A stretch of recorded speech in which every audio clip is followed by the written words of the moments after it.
দোয়া কবুলের শ্রেষ্ঠতম 10টি সময়। 1 নম্বরে সিজদার সময় যদি দোয়া করা হয় কবুল হয়ে যাবে। 2 নম্বরে আজানের সময় যদি দোয়া করা হয় কবুল হয়ে যাবে। 3 নম্বরে আজানের শেষে যদি দোয়া করা হয় কবুল হয়ে যাবে। 4 নম্বরে শেষ রাতে যদি দোয়া করা হয় কবুল হয়ে যাবে। ফরজ সালাতের পরে যদি দোয়া করা হয় কবুল হয়ে যাবে। আজান এবং ইকামতের মাঝখানে যদি দোয়া করা হয় কবুল হয়ে যাবে। যুদ্ধরত অবস্থায় বা বৃষ্টির সময় যদি দোয়া করা হয় সেই দোয়া কবুল হয়ে যাবে। রুকু থেকে ওঠার সময় বা ওঠার পরে যে দোয়া করা হয় সেই দোয়া আল্লাহ রাব্বুল আলামিন কবুল করে নেবেন। এরপরে জমজম কূপের পানি পান করার সময় যে দোয়া করা হয় সেই দোয়া সঙ্গে সঙ্গে আল্লাহ রাব্বুল আলামিন কবুল করে নেয়। এরপরে দোয়া ইউনুস পাঠ করলে আল্লাহ তাআলা সেই দোয়া ইউনুস সঙ্গে সঙ্গে কবুল করে নেয়। আসসালামু আলাইকুম ওয়া রাহমাতুল্লাহি ওয়া বারাকাতুহু। আলহামদুলিল্লাহ ওয়া সলাতু ওয়া সালামু আলা মান ওয়া মা বা'দ। আউযু বিল্লাহি মিনাশ শাইতানির রাজীম। বিসমিল্লাহির রহমানির রহিম। উদউনি আস্তাজিব লাকুম। সম্মানীয় দর্শক শ্রোতা ভাই এবং বোনেরা, সকলকে অন্তরের অন্তঃস্থল থেকে শুভেচ্ছা, স্বাগত, অভিনন্দন জানাচ্ছি। দোয়া কবুলের শ্রেষ্ঠতম 10টি সময় আমি আপনাদের সামনে উপস্থাপন করছি। দোয়া করলে এই 10 সময় অবশ্যই অবশ্যই দোয়া কবুল হবে, এটা আমি বলিনি। আল্লাহ রাসূল সাল্লাল্লাহু আলাইহি ওয়াসাল্লাম বলছেন, আল্লাহ রাব্বুল আলামিন স্বয়ং কুরআনুল কারীমে বলছেন, উদউনি আস্তাজিব লাকুম, তোমরা আমাকে ডাকো, আমি তোমাদের ডাকে সাড়া দিব। আল্লাহ তাআলা অন্যত্রই বলছেন, লা তাকনাতু মির রাহমাতিল্লাহ ইন্নাল্লাহা ইয়াগফিরুয যুনুবা জামিআ, তোমরা আল্লাহর রহমত থেকে নিরাশ হও না, হতাশ হও না, আমাকে ডাকো, আমি তোমাদের ডাকে সাড়া দিব। আল্লাহ রাব্বুল আলামিন যখন এই কথা বলছেন, আল্লাহ রাসূল সাল্লাল্লাহু আলাইহি ওয়াসাল্লাম বলছেন, আল্লাহ তাআলার কাছে দোয়া করলে অবশ্যই কবুল হবে। কিন্তু আমরা সেই সময়টি জানি না, কোন সময়ে দোয়া করলে কবুল হবে এই সময়টা আমরা বেছে নিতে পারি না। অনেকেই প্রশ্ন করে, হুজুর এই সময় দোয়া করি, এত দোয়া করি, জীবনে দোয়া করতে করতে হতাশ হয়ে যাচ্ছি, ডিপ্রেশনে ভুগছি, আজকে আমাদের দোয়া কেন কবুল করা হচ্ছে না? আমরা কি আল্লাহর প্রিয় বান্দা হতে পারিনি? আমরা কি মুমিন হতে পারিনি? মুসলিম হতে পারিনি? আমি তাদের জন্য বলছি, আজ এই 10টি সময় আপনারা শুনে রাখুন। এই 10 সময় দোয়া করলে অবশ্যই দোয়া কবুল হবে। আল্লাহ রাব্বুল আলামিনও বলছেন, আল্লাহ রাসূল সাল্লাল্লাহু আলাইহি ওয়াসাল্লাম বলছেন। তার 1 নম্বরে সিজদার সময় যদি দোয়া করা হয় তাহলে সেই দোয়া আল্লাহ তাআলার কাছে কারেন্টের মতো কবুল হয়ে যায়। আল্লাহ রাসূল সাল্লাল্লাহু আলাইহি ওয়াসাল্লাম মুসলিম শরীফে এই কথাটি বলছেন 482 নম্বর হাদিসে। দোয়া কবুলের 2 নম্বর হলো আজানের শেষে যদি দোয়া করা হয় তাহলে আল্লাহ রাব্বুল আলামিন সেই সময় দোয়া কবুল করে নেয়। আমরা যে দোয়াটি পড়ি, আল্লাহুম্মা রাব্বা হাযিহিদ দাওয়াতি তাম্মা ওয়াস সালাতিল কায়িমা আতি মুহাম্মাদানিল ওয়াসিলা ওয়াল ফাযিলা ওয়াদ দারাজাতার রাফিআ ওয়া বা'আসহু মাকামা মাহমুদানিল্লাযী ওয়া'আদতা ইন্নাকা লা তুখলিফুল মিআদ। এই যে দোয়া, এটা কবুল হয়ে যায়। এই আজানের শেষে আমরা দোয়া করব। আল্লাহ রাসূল সাল্লাল্লাহু আলাইহি ওয়াসাল্লাম আবু দাউদ শরীফের 524 নম্বর হাদিসে এটা বলছেন।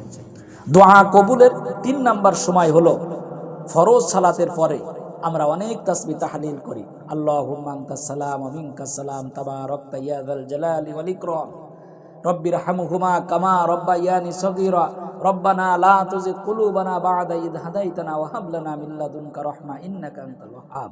ফরজ নামাজের পরে যে দোয়া করা হয় এই দোয়া আল্লাহ তাআলার কাছে অ্যাকসেপ্টেড হয়ে যায় খুব দ্রুতভাবে। এই কথাটি আল্লাহ রাসূল সাল্লাল্লাহু আলাইহি সাল্লাম তিরমিজি শরীফের 3499 নম্বর হাদিসে বলছেন। 4 নম্বর সময় হলো দোয়া কবুলের 4র্থ নম্বর সময় হলো শেষ রাতে যদি দোয়া করা হয় তাহলে সেই সময়ের দোয়া আল্লাহ তাআলা কারেন্টের মতো অ্যাকসেপ্ট করে নেয়। সেই শেষ রাতের দোয়া এই সম্পর্কে আল্লাহ রাব্বুল আলামিন স্বয়ং বলছেন, আমি শেষ রাতে প্রথম আসমানে নেমে আসি, অসংখ্য ফেরেশতা নেমে আসে, তারা এসে দুনিয়ার বান্দাদের বলতে থাকে, জীবনের গুনাহ ক্ষমা করার জন্য কে আসো, আজকে আল্লাহ তাআলার কাছে ক্ষমা চাও। জীবনে রিজিক হচ্ছে না, চাকরি হচ্ছে না, ব্যবসা বাণিজ্য আয় উন্নতি হচ্ছে না, কে আসো, আল্লাহ তাআলার কাছে ক্ষমা চেয়ে নিবে, সে আমার কাছে চেয়ে নাও। এই ভোর রাত্রে আল্লাহ রাব্বুল আলামিন দোয়া কবুল করে নেয়, শেষ রাতে দোয়া কবুল করে নেয়।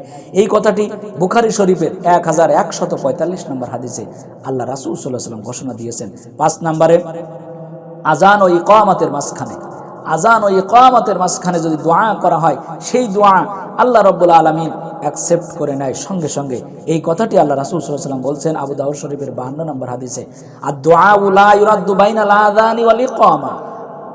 আজান এবং ইকামতের মাঝখানে যে দোয়া করা হয় এই দোয়া আল্লাহ রাব্বুল আলামিন ফেরত দেয় না।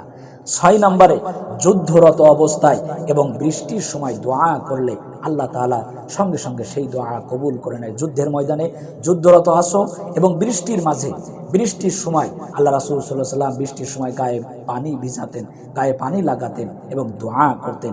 এই কথাটি আল্লাহ রাসূল সাল্লাল্লাহু আলাইহি ওয়াসাল্লাম আবু দাউদ শরীফের 2540 নম্বর হাদিসে খুব সুন্দরভাবে উপস্থাপন করেছেন।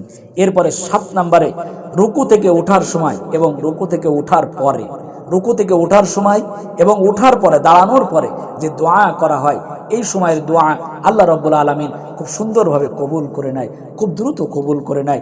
এই কথাটি বুখারী শরীফের 793 নম্বর এবং 799 নম্বর হাদিসে খুব সুন্দরভাবে উপস্থাপন করা হয়েছে। 8 নম্বর হলো জমজম কূপের পানি পান করার সময় দোয়া করলে সেই দোয়া অবশ্যই কবুল করে নেয়। ফামান তাতাওয়া খায়রান ফাহুয়া খায়রুল্লাহ, যে আছে, যে ভালো ভালো কাজ করতে চায়, আল্লাহ রাসূল সাল্লাল্লাহু আলাইহি ওয়াসাল্লাম বলছেন সে যেন জমজম কূপের পানির সময়, জমজম কূপের পানি পান করার সময় যেন দোয়া করে। এই জন্য আমরা ওয়াযিন ফিন নাস বিল হজ্জি আতুকা রিজালা ওয়া আলা কুল্লি দামিরি ইয়াতিনা মিন কুল্লি ফাজ্জিন আমিক। আল্লাহ রাব্বুল আলামিন ইব্রাহিম আলাইহিস সালামকে বলেছিল তোমার সন্তানদেরকে হজের ব্যাপারে এবার আদেশ দাও, তাদেরকে এখানে আসতে বলো।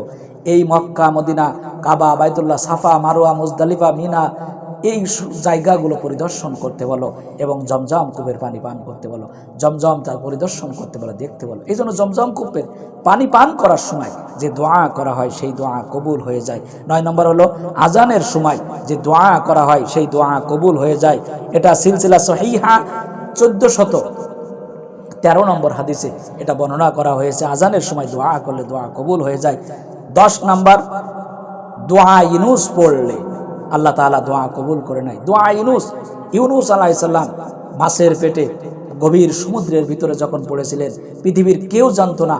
এই সময়ে সে আল্লাহ তাআলাকে একমাত্র প্রভু মেনে, রব মেনে দোয়া করেছিল, লা ইলাহা ইল্লা আনতা সুবহানাকা ইন্নী কুনতু মিনাজ জালিমিন। হে আল্লাহ, তুমি ছাড়া কোনো ইলাহা নাই, আজকে তুমি ছাড়া আমার কোনো মাবুদ নাই, নিঃসন্দেহে আমি জুলুম করেছি, তুমি আমাকে ক্ষমা করে দাও, আমাকে মাফ করে দাও। আল্লাহ রাব্বুল আলামিন এই দোয়া ইউনুস কবুল করেছিলেন।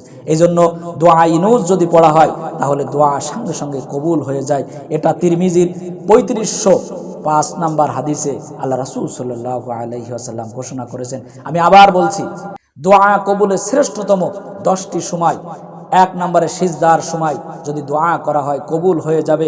2 নম্বরে আজানের সময় যদি দোয়া করা হয় কবুল হয়ে যাবে। 3 নম্বরে আজানের শেষে যদি দোয়া করা হয় কবুল হয়ে যাবে। 4 নম্বরে শেষ রাতে যদি দোয়া করা হয় কবুল হয়ে যাবে।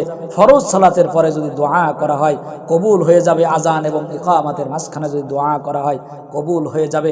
যুদ্ধরত অবস্থায় বা বৃষ্টির সময় যদি দোয়া করা হয় সেই দোয়া কবুল হয়ে যাবে।